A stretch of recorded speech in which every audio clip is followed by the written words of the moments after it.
ఈ రోజు సండే అనేసి చపాతీ చికెన్ చేసుకొని తిందామనేసి మన ఫ్రెండ్ వాళ్ళ చేను దగ్గరికి అయితే బయలుదేరేసి వచ్చేసినాము. ఇక్కడికి వచ్చేసి సామాన్లన్నీ తీసుకొని చేను లోపలికైతే వెళ్ళిపోయినాము.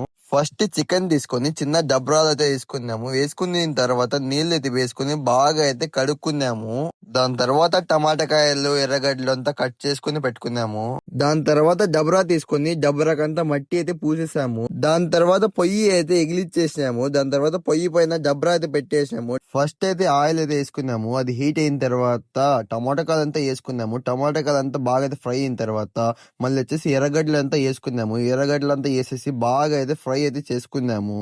దాని తర్వాత అల్లం పేస్ట్ అయితే వేసుకున్నాము. అల్లం పేస్ట్ వేసుకున్న తర్వాత ధనియాల పొడి, సాల్ట్, మిరపకాయ పొడి, చికెన్ మసాలా అంతా వేసుకొని అయితే బాగా అయితే కలుపుకొని ఫ్రై అయితే చేసేసాము. దాని తర్వాత చికెన్ అయితే తీసుకొని దాంట్లో అయితే వేసేసినాము. దాంట్లో వేసేసి ఒక 2-3 మినిట్స్ అయితే బాగా అయితే కలిపేసినాము. కలిపేసిన తర్వాత దాంట్లో వచ్చేసి నీళ్ళు అయితే వేసేసినాము.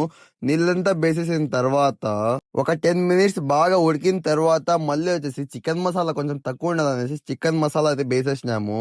ఒక 10 మినిట్స్ ఆగిన తర్వాత చికెన్ కర్రీ అయితే రెడీ అయిపోయింది. ఇప్పుడు మన వాళ్ళు చపాతీ చేయడం స్టార్ట్ అయితే చేసేసారు.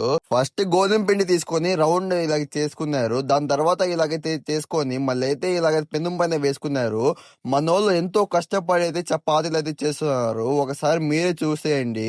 ఫైనల్ గా చపాతీలన్నీ అయితే ప్రిపేర్ అయితే చేసేసారు. ఇప్పుడు వచ్చేసి అంటికాయల ఆకులని తీసుకొనేసి కింద అయితే వేసుకునేసి అందరం కింద అయితే కూర్చున్నాము. కింద కూర్చొని అందరూ అయితే చపాతీలు చికెన్ అంతా వేసుకొని అయితే తినేసినాము. టేస్ట్ అయితే వేరే లెవెల్ గా ఉన్నది. ఇలాగే మీరు ఫ్రెండ్స్ మీరు కూడా ఒకసారి అయితే ట్రై చేయండి.